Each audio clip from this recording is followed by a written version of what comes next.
Hello Internet! Today we're going to be working with Vertex Shaders. Specifically, we're going to try to make a pipe that kind of bends at a specific point so that you can kind of simulate things moving through it or something like the cartoonish pipe that expands as things are around it. I've been seeing people kind of play with this effect a little bit and it kind of made me want to try it myself. So we're doing this and we'll see how it goes. For this I'm going to use probuilder. It's not as good as I remember. It's coming through. To use probuilder in Unity 2018, you need to go through the package manager, which is a pain. It took me 3 tries. I don't remember. It took me a number of tries to get this working. I had to restart Unity. I had to uninstall and reinstall it a bunch of times. But effectively, you click this and it downloads it, unless it doesn't. Anyway, once you get that, we get probuilder, which lets us create these fun new shapes. So I want like a cylinder, and unlike Unity assets, these can be more modified. So the advantage of this is all of the vertices can be changed. You can kind of access the actual specific mesh data and change it. The reason this matters is because for what we're doing, there's 2 ways to do it. I shouldn't say 2 ways. There's a number of ways to do it. The way I'm choosing to do it is going to be using Vertex Colors. And so that's going to handle the ramp effectively. So as it moves through the Vertex Colors, that's going to actually change the color. I'm realizing as I say this that I may have totally missed something. We'll get to that in a bit. But I may have overlooked one slight fact. I don't know exactly how we're going to smooth this out, but we'll try. So height, I'm going to leave that at 0, 1, and height segments, sorry, are going to be 0. Height segments is the number of subsections in our cylinder. So if I set this to 3, I don't have vertices on. There we go. That's not going to help. Shaded wireframe. You can see there's 3 subdivisions, so 1 here, 1 here, and 1 here. As this goes down, it removes those. So by doing 0, it means the entire side of the cylinder is a single triangle, or can be spanned by a single triangle. So the idea here is one side is going to be black, one side is going to be white, and then the ramp between that, as it interpolates between those, is going to be used to actually kind of determine what's going on here. I think this is going to work, but I think I overlooked something when I was drawing this whole idea up. We're going to turn smoothing on, off. So what smoothing is going to do is it's going to smooth out the vertices, or the normals. So you can see every face, if I turn that off, is going to be flat. It's going to look like it's flat. If I turn smoothing on, the normals get smoothed across, so it looks more smooth. I guess that's sort of in the name, but yeah, it's up to you what you want to do. This is just introducing probuilder. We haven't talked about it that much recently, and it's gone through a whole bunch of things. It got acquired by Unity for one, so I figured I'd kind of bring it up a little bit as an introduction. You don't need probuilder for this, and you actually don't even need to use Vertex Colors. You could use a map and actually just apply a texture to this, but by using the Vertex color, we don't need to look up a texture. And this way we can do more complicated things, like we can have a bend without it actually being super complicated, I think. We'll see. I may be totally wrong. This may not work at all. So we'll click build. We get this fun new cylinder. And I need to do one thing. And that is to click this Vertex Colors thing.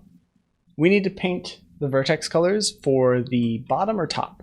Doesn't really matter which. And then the other side is going to be the opposite. We can choose, and that's just going to affect how we increment this. So we have this enabled. I don't know what any of this means. Why do I have to paint it? I don't want to paint it. Let's grab, what the heck? Okay, they've changed this as well. That's unfortunate. Painter. palette. Okay. I'm going to close the painter.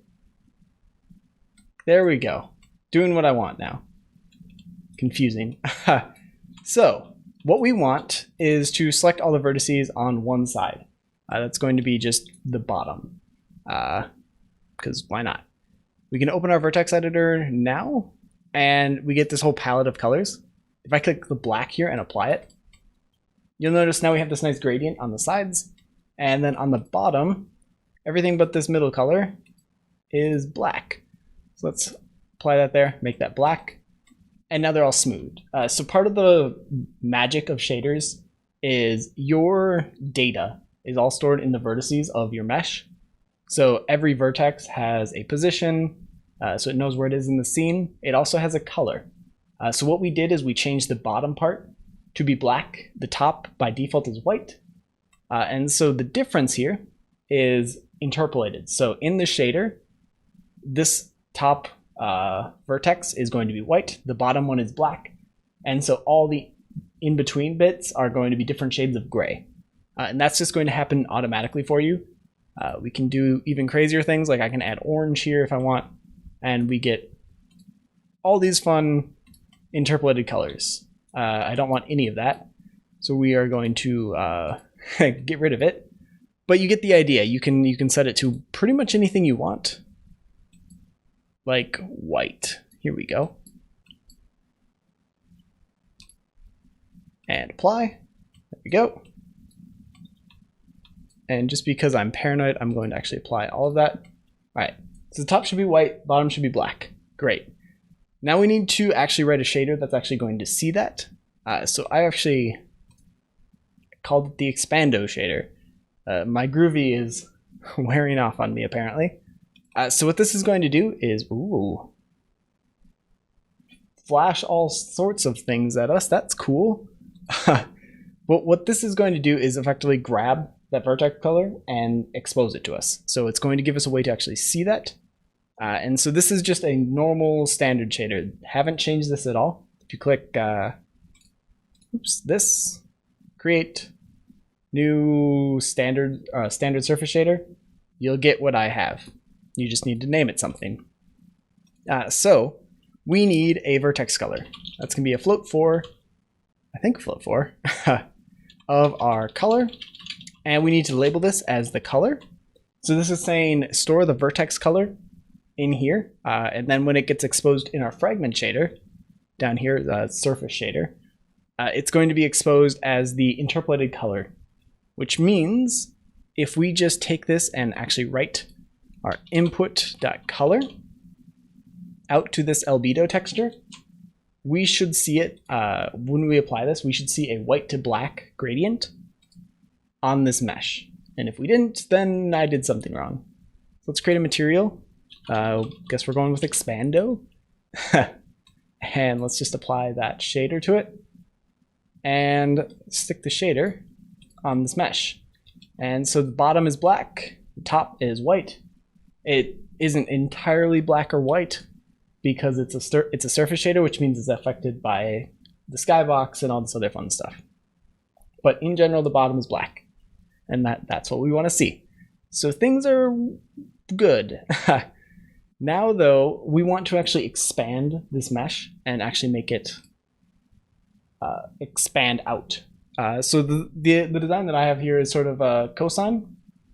So it'll take a cosine wave and kind of apply that in a ramp somewhere along the mesh, and you can kind of change that.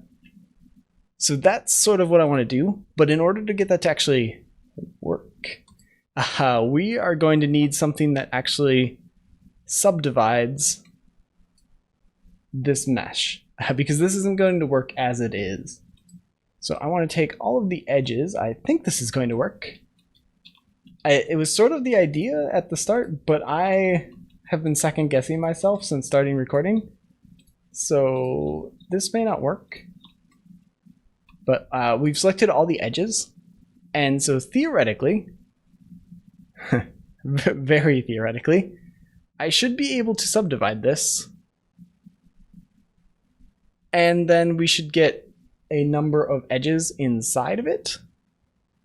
Question mark? Subdivide edge. Does this work? Do what I want? No idea. Sort of. It looks better now. All right, so that will work for us. So I'm going to kick this up to, let's do 24. Sure. So that interpolated between everything. So we've got black at the bottom. The gradient hasn't changed. We just have a lot more vertices. I wouldn't recommend doing it this way. I would use tessellation probably. But this way we can actually control the vertices and kind of space them specifically. And depending on what you're doing, it may or may not make sense. So for this, we're just going to use all the vertices we have. So in order to make this work, we're going to need a vertex shader. Surface shaders by default don't have vertex shaders. They just take your object and translate it into the correct world space and do all the fun stuff, and then they don't really mess with it beyond that. If you want to, you're going to need something that looks like this. I'm just going to copy this from the surface shader examples that Unity has because that's just an easy place to get things. And so we can put this anywhere really. And so there's a basic vertex shader. This actually is a displacement shader. So it's actually going to move things about by an amount, which is great. Just quickly to cover this, the vertex XYZ is the position of the mesh. That's the vertex you're modifying. The v.normal is going to be the normal at that vertex. So in this case, v is the vertex information coming in and out. It's a little bit wonky that it does both, but that's just how that works. It's the collection of all the data coming in and out. And then amount is something that they would use to modify how much stuff is there. So what we need to do is change this amount to say 0.25. And if I do this correctly, it should expand our cylinder. And if I don't do this correctly, then it's not going to work. So the final thing we need to do, oops, that's going to be loud, is add a vertex flag here. And this is telling Unity, I need you to call the vertex or the vert function for the vertex shader. We can change this to anything we want. We could have my cool vertex thing. Sure. And so as long as you have that, you can just rename your vertex shader to that, and it should work. And now I'm going to really cross my fingers and hope that that actually does what I think it's going to do. There we go. So we have this expanded cylinder. It bulged out a bit. We want to do that, but we want to have it a little bit more configurable. So I want to go back here, and effectively the goal of this is to take our vertex color and figure out where to put it. So I may have overlooked the fact that I don't think, hold on, does this work? v.color, I don't know if a color exists, and we may not need this color here at all. But I need to get the color out of the vertex. So if this works, we should see a taper like that. So the black is 0, obviously, and the top is 1. So it's going to be from 0 to 0.25, which means that extra thing that we added to this input, we don't need. We're not really using it, so it doesn't matter at all. So instead, we'll just go back to c.rgb, which is just our texture lookup. And really, we don't need to touch this surface shader, which means that anything that is just doing a surface shader, whatever it is, you can plug this in, and it should work. All of the magic happens in my cool vertex thing. Let's change that because that name is awful. And we'll just call it the vert because that's a pretty standard thing. And so the goal here is to find a ramp and then modify it to actually work. So we need a few variables. One, we're going to need I don't know the name for this, amount. I guess that's what Unity used, so we'll go with that. And this is just going to be a float. And by default, it'll be 0.1. Just guessing on these numbers, we can change them later. The other thing we want is a position. And this is also going to be a float. So the position is going to be where this bulge or whatever the outward bend is. And so float. We'll set that to just 0 by default. And we also are going to need a size. And this is going to actually affect, so we're using the plan is to use a cosine so we get this nice ramp.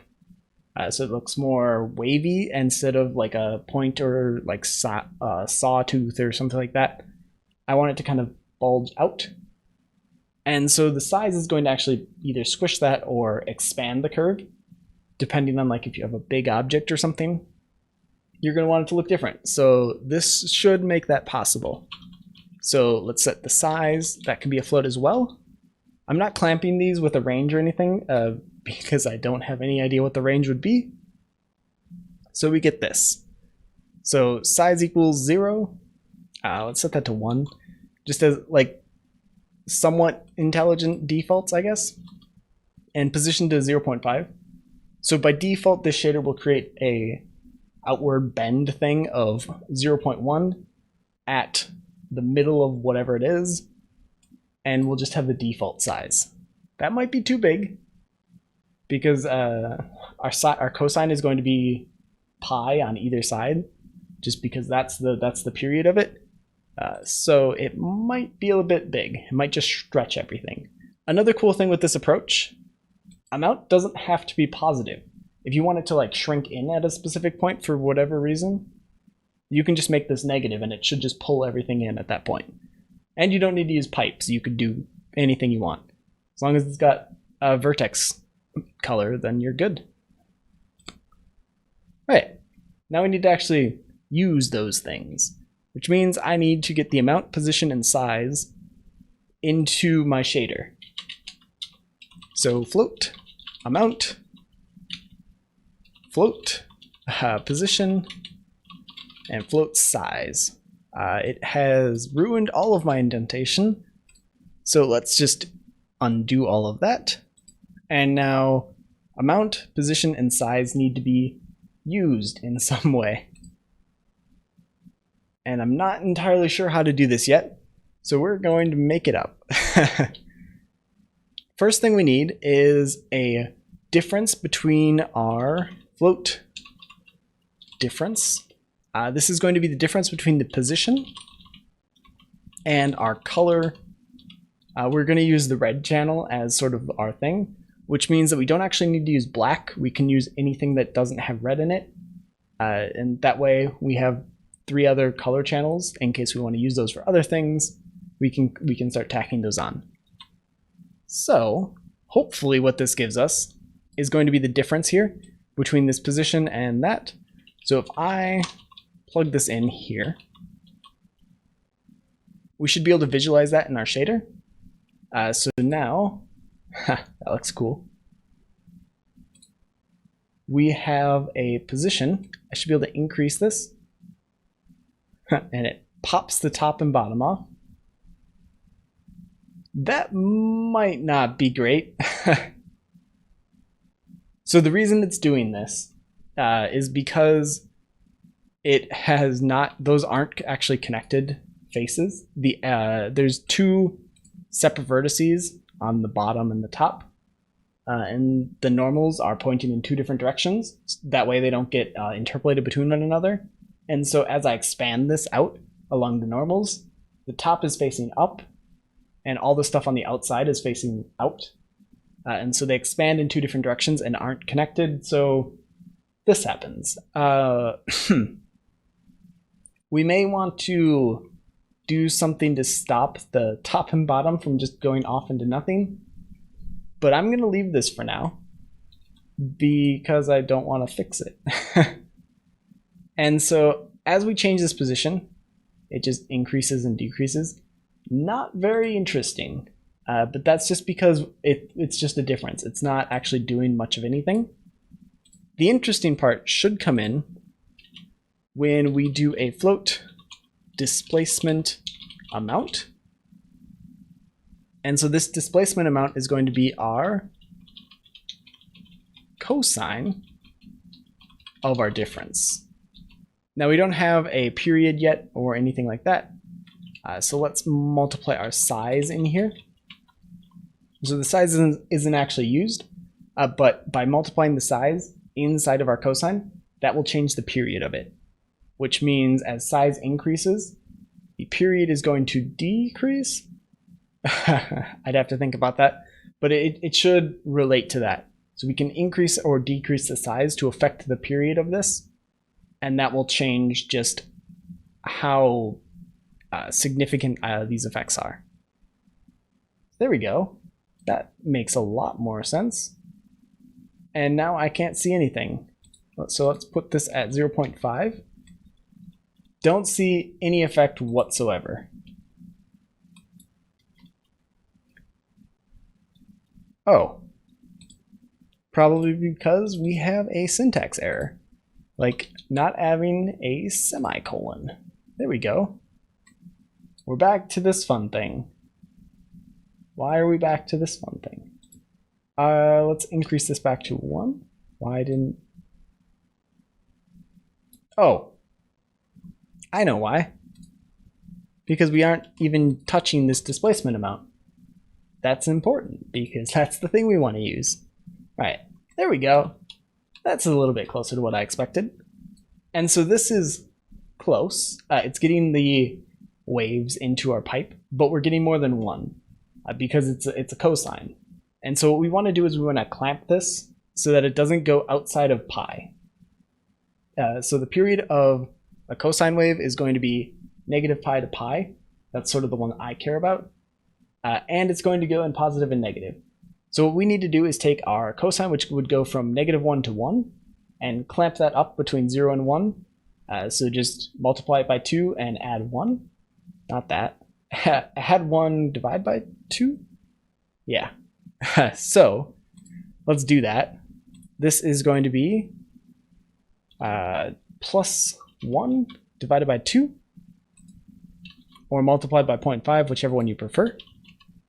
And so the way this works, the reason this actually works, is because we have something that is between -1 and 1. If I add 1 to it, it becomes between 0 and 2. And I want it between 0 and 1, so I just divide by 2. And that just shrinks it back down into that correct range. Effectively, it's a shift and a shrink. And so that gets us into the correct range. The only thing that isn't happening is that's going to eliminate those negative bulges. I should stop saying bulge. But what it's not going to do is clamp this. So what I want to do is at the edge of our cosine at negative pi and pi, it's going to be at 0. With this new function, this becomes 0. And so the idea is I want to clamp our difference. So difference equals, I don't know if this works. I don't know if there's a clamp function here, so we're just going to guess. Difference. And there's no pi. Pi isn't defined in shaders, to my knowledge. So we need negative 3.1415926.5. That should be close enough. We should probably define a constant for this, but for now this will work. And so that should be close enough to pi that it should clamp us close to 0. And so if the difference goes outside of either of those, it's going to shrink us back down into it. And then the size should handle the rest, hopefully. Or we'll get nothing. Oh, syntax error. Unexpected token float. I'm forgetting all my semicolons. I've been working in Python lately, so I blame that. This didn't work at all. Well, it was a great try. Why didn't that work? Difference times the size. Do I have my period wrong?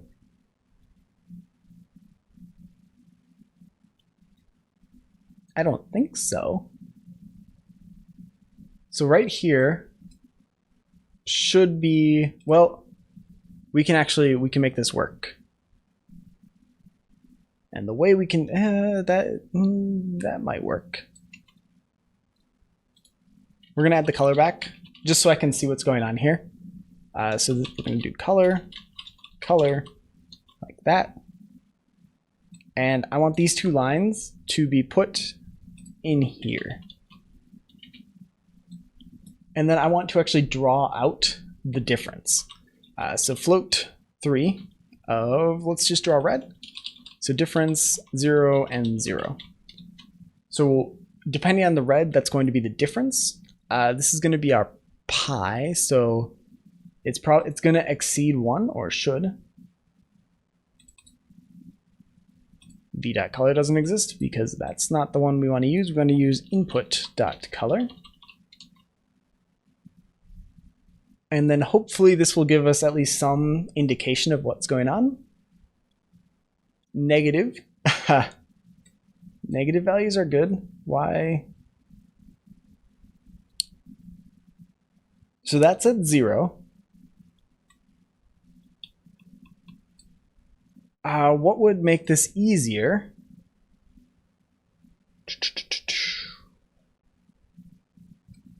Is if we were able to get the remainder. How can I do that in the shader? There's a thing to get that, but I don't remember the function for it. So we're just gonna mod 1. That isn't gonna work. Yeah, that doesn't work at all. Also, I feel like that isn't doing what I thought it would do. Okay, I'm gonna go look up this function because I want to get the remainder from this. And that way we can see if it's wrapping, if it's going above something or below something. We should be able to see those cutoffs more visibly. And that should just make it a little bit easier to see what's going on. My hunch, we know it's going negative. That's what this blue is going to be a negative red value. But I don't know how far positive it's going in the red, or if it's going positive at all, like beyond 1. And so I'm trying to find some way to show that. And then hopefully we can kind of take that and figure out how to solve this. So one sec, I'm gonna go figure that out. I have it working now. The function is fmod. Depends on HLSL and GLSL. One uses mod, one uses fmod. I thought it was sine. Sine is different. Sine is gonna return the sign of it, so positive 1 or negative 1, I believe. That's a guess, but pretty sure that's what it does. Fmod is going to take 2 floats. That's why it's called an fmod, floats, and then divide them. I have this times 10 in here because it wasn't working previously.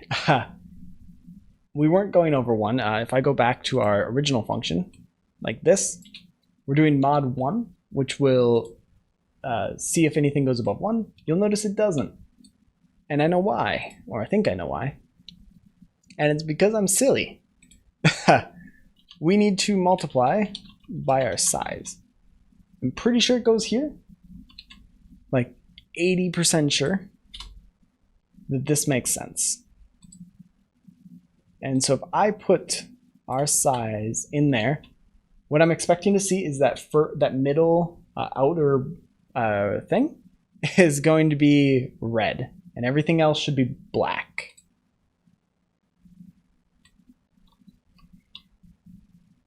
Or not. Oh, no. It should be negative pi and pi. Okay, so this makes sense. This is doing what I want. And then 0 will be in the center because we're plugging this into a cosine. I haven't done that here, so that's why that's happening. But if I plug it into the cosine here, that should fix everything. So I'm actually going to be preemptive and delete those because I'm like 80% sure we've got this. Difference doesn't exist. Let's put our texture lookup back in. And then if we go to this, ooh. Well, that wasn't what I expected. I'll be honest. What? What have I done? I think I don't want a size here.